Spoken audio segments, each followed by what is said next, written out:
Zee 24 तास एक पाऊल पुढे. दोन पद्धतीने उत्पन्न मिळतं. पहिलं माझ्या देशात वर जाणारा बाजाराचा निर्देशांक आणि दुसरं बघा हा योगायोग नाहीये. निर्देशांक जेवढ्या प्रमाणात वर जात होता बरोबर तेवढ्या प्रमाणामध्ये रुपया आणि डॉलरच्या परिवर्तनीय दरामध्ये गडबड झालेली आहे.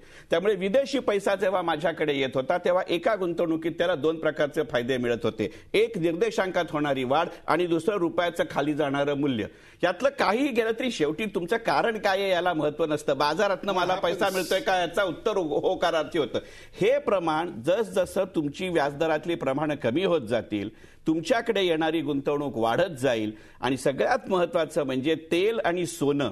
जी कालची 31 डिसेंबरचा जो रिझर्व्ह बँकेचा अहवाल आहे की आपल्याकडच्या करंट अकाउंट डेफिसिटचं जीडीपीशी असलेलं प्रमाण गेल्या 12 वर्षातलं सगळ्यात जास्त असं 5.4% झालंय. या चालू खात्यावरची तूट किंवा करंट अकाउंट डेफिसिट याचा सरळ सरळ अर्थ असा की आयातीचं निर्यातीपेक्षा जास्त असणारं प्रमाण.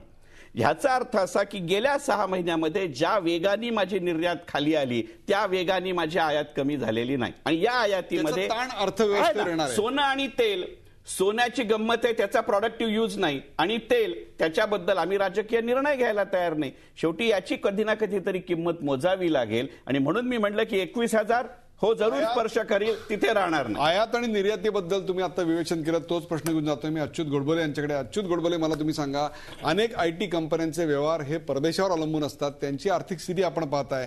तुम्हाला खरंच असं वाटतं का की ज्या कंपन्या 50% जास्त व्यवसाय परदेशी क्लायंट बरोबर करतात त्या कंपन्यातल्या कर्मचाऱ्यांसाठी दिलासाजनक अथवा चिंताजनक बाब या वर्षातनं समोर येणार आहे? हो, मला असं वाटतं नक्की येणार आहे. याचं पुन्हा कारण हेच की अमेरिकेतली मंदी कमी झालेली नाही आणि युरोप आणखीनच जास्त गाळात गेलेला आहे. आणि युरोप फार लवकर तऱ्हेने बाहेर येईल असं नाही. त्याची कारणं खूप आहेत. म्हणजे क्रुगमन, स्टिग्लिट्झ नाही तर जागतिक अनेक लोक वाद घालतात त्यात आपण शेरायचं कारण नाही. म्हणजे आत्ताच जे काय सगळं ECB त्यांना वाचवायचा प्रयत्न करते आणि ते सगळं होईलच की नाही कितीही पंपिंग करून सुद्धा ह्याच्याविषयी शंका आहेत. आणि एकदा जर का युरो कोलॅप्स झाला तर इथे भारतावर फार मोठे परिणाम फक्त IT नाही सगळ्या अर्थव्यवस्थेवर. आता ह्याच्यामध्ये ITचं काय सांगतो आपली 60% निर्यात ही अमेरिकेकडे 39% युरोपमध्ये. अमेरिकेवरती ओव्हर डिपेंडन्स आपण खूप हे केला आणि युरोपवरती हळूहळू वाढवत नेला. पण आता गोंधळ असं झाला की आपली कॉस्ट आपली सॅलरीज एवढ्या वाढलेल्या आहेत की कॉस्ट आर्बिट्राज ज्याला म्हणतो आपण तो भयंकर कमी होत चाललेला आहे. मग युरोपला आता ईस्ट युरोपियन मंडळी आहेत. आपल्याकडे अर्जेंटिना आहे, चिले आहे, पेरू आहे, फिलिपिन्स आहे. ही सगळी मंडळी भारताला उद्या आत्ताच कॉम्पिटिशन म्हणून आहेत, उद्या पण नक्की राहणार. म्हणजे एका बाजूला आणि त्यातले काही देश तर आपल्यापेक्षा जास्त चीप आहेत. त्यामुळे आणि आपल्याकडे सुद्धा मगाशी सांगितलं त्याप्रमाणे 1990च्या मध्ये आणि 2000च्या 2 ते 8च्या मध्ये जे बूम्स आल्या वेगवेगळ्या ह्याच्यामुळे त्या वेळेला बिझनेस एवढा वाढला की कुठल्याही बऱ्याच काही उत्तम माणसांना रिक्रूट केलेलं आहे. पण खूप अतिशय जी चांगली मंडळी नाहीत काठाकाठावर की ठीक आहे आता तरी भागून जात आहे असं म्हणून रिक्रूट केलेलं आहे. बरं एवढी माणसं रिक्रूट केल्यानंतर मॅनेजर्स कुठनं आणणार? मग काही 3-4 वर्ष अनुभव झाला टेक्नॉलॉजी प्रोग्रामिंगचं की त्याला मॅनेजर करून टाका. मॅनेजमेंटची केपेबिलिटी असली पाहिजे ना. आज IT इंडस्ट्रीमध्ये अशी परिस्थिती आहे की ज्यांना मॅनेजमेंटची केपेबिलिटी नाही अशी मंडळी मॅनेजर्स आहेत आणि ती नुसती ऍडमिनिस्ट्रेटिव्ह काम किंवा रिपोर्टिंग वगैरे करतात. टेक्नॉलॉजीवरती होल्ड आणि मॅनेजमेंटचा अनुभव असणारी सक्षम असे मॅनेजर्स IT मध्ये आज फार कमी आहेत. आणि त्याचा परिणाम लार्ज प्रोजेक्ट हँडल करताना लोकांना होतो. क्वालिटीमध्ये प्रॉब्लेम यायला लागलेले आहेत.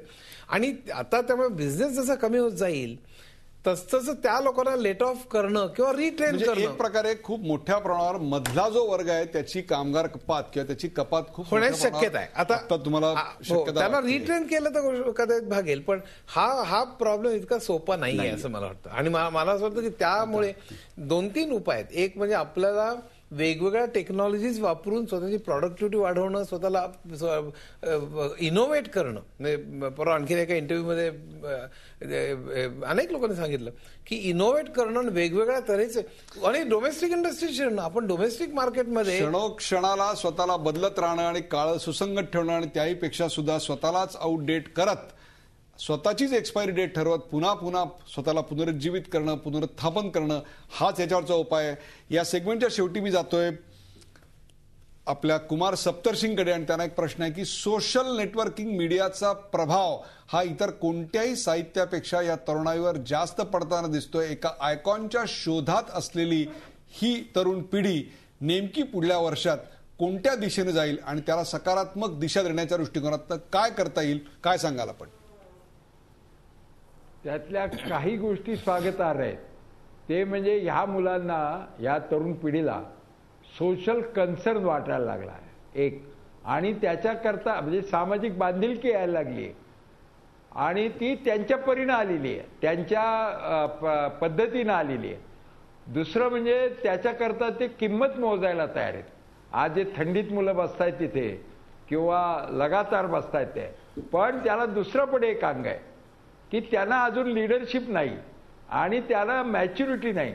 म्हणजे उदाहरणार्थ जर या ठिकाणी मेणबत्ती लावायला म्हणजे आपल्याबरोबर सहभागी व्हायला भावनात्मक पातळीवर कुणी येतंय तर त्याच्यात हे नको तर हे पाहिजेत असं तुम्ही म्हणला म्हणजे याच्या मागे कुठले तरी राजकीय पक्ष आहेत असं वास येतो. म्हणजे ते पूर्णतः बिगर राजकीय आहे असंही काही म्हणता येणार नाही, परंतु ते ॲसर्ट होत आहेत. दुसरी एक महत्वाची गोष्ट आहे, पूर्वी बलात्काराचे प्रकरण खूप झाली आहेत. मथुरेचा केस 26 वर्षापूर्वी झाली होती. मथुरेची केस 26 वर्षापूर्वी मध्ये नग्न धिंड काढली तर दलितांचे प्रश्न आम्ही घेणार आणि कमल वैद्यचे प्रश्न दुसरे पार्टी घेणार.